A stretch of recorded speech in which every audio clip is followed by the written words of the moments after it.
I was on the other side of the tree from an 18, but just how close was it to the tree trunk? Like inches? I The mean, ball? it was pretty well right up against it. Okay. What did you hit out of there? It was a 9-iron. Okay. What was the issue? Whether you might catch part of the tree trunk or whether it's some branches out there and everything, and what when you were deciding what to do, what was the downside? What could have happened bad? I mean, it was the way that the tree was angled. I had to aim out right and hit a big draw. Obviously, there was trees down the right. I didn't have too much in the initial path. It was kind of that last tree right on the end that we were worried about, because I kind of had to like thin it as well, if you know what I mean. Like, I think if I went in there with my normal attack angle, I would have hit the tree. And But but to get a 30-footer out of that on the green on that, very happy with that. Yeah. I know you live close by. Would you consider this like your home course of sorts? Yeah. So absolutely. With that being said, this was your first time breaking 70 in competition here, and I think 11 rounds. Is there something, we think that a guy playing at his home course would be so comfortable? Is there something almost tricky about it when a tour event comes to your home course? I mean, yeah, it is. We never really get, the course is always in amazing condition here, but we never really get it this firm and fast. They slow it down for, 95% of the year for the guys that are coming in to play. So it's a completely different golf course. It demands so much more. And I've played this golf course, so many times that I know it can bite you in the bum even though you're playing good. So it's just a tricky golf course. So you kind of have to throw away what you know from playing it casually. Absolutely. And then, the scores do seem to be a little bit lower out there. How far back do you kind of expect to be going into tomorrow? I honestly thought the greens were going to be a little bit firmer this morning. They were a little bit softer than I anticipated. I thought they would have sucked some moisture out overnight. I think it's going to be a pretty good scoring day. I don't think it's going to get too windy. I don't think anything crazy is going to happen with the weather. So, if I'd be happy if I was 5 or 6 back, to be honest, going forward. What'd you hit off the tee on 12? 3-wood. 3-wood. Okay. And then after the chip, that's when it kind of hit a sprinkler head. Yeah, it was one of those sprinkler heads that they kind of cover up. Okay. And it kind of just got the edge of it, and it bounced a little right, and I was like, I thought I hit a really good chip shot, and it bounced right, and then it kind of broke more than I thought, and it went in. What'd you hit into 17? Gap wedge. Did it just get away from you a if it was just a bit of a tricky number for me. It wasn't really anything hard. If it was any other hole, it's a little bit off of 52, but with how it was down there, if you don't quite catch it, you're swimming. So just tried to hit a normal one. Take me through 12. They've been playing the tees back a little bit early in the week, and they're up today. Take me through that dynamic and how that worked out for you today. That's where I typically play it from when I'm playing the rest of the year. They moved us back there, I think, for pace of play issues, which was a good move, I thought. So I'm used to it being up there. It's a great hole from up there. Great hole. 17, the hole was in that better than most location. You didn't have quite the length that Tiger did, but do you recall kind of that and maybe remembering what that was? Yeah, the green has changed so much now, I think, from that time. I think it was actually more severe when Tiger made that putt. So, it was still a good putt.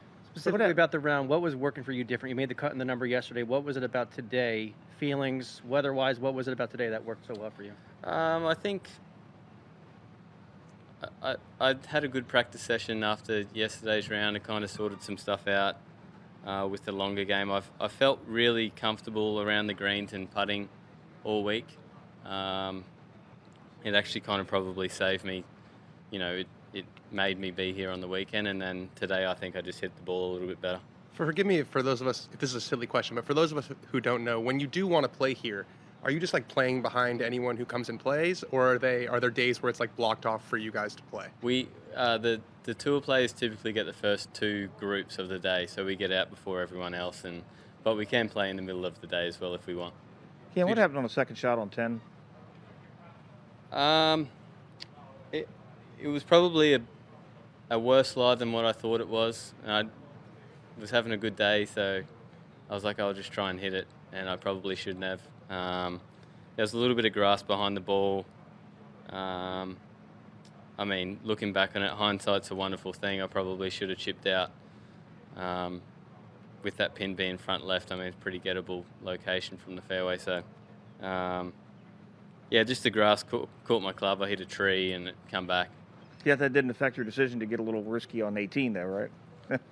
No, I mean, I feel like I'm a gambler out in the golf course. I feel like if there's a shot that I can try and that I feel comfortable with pulling off, I'll try and do it. And lastly, Australians have an incredible history with this tournament. What's your particular theory as to why they play so well? I mean, I just love this place. I live locally. I'm out here all the time.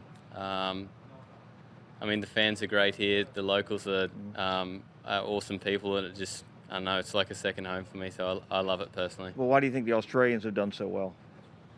I think because of the shots the course demands, it's a lot like, although it's very different, it's a lot like those sandbelt courses in Melbourne where you have to be very imaginative into the greens and hit lots of shots.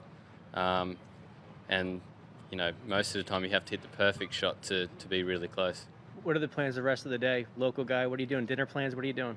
I'll just go home. I'll just hang out. I don't know. It's pretty hot today. I actually might jump in the pool for the first time this year and just take it pretty cruisy. Cam, being so close to Augusta, have you been back up there since November, and are you looking forward to a month from now getting back? I haven't been back up there, but looking forward to going back there. Obviously, I love that place.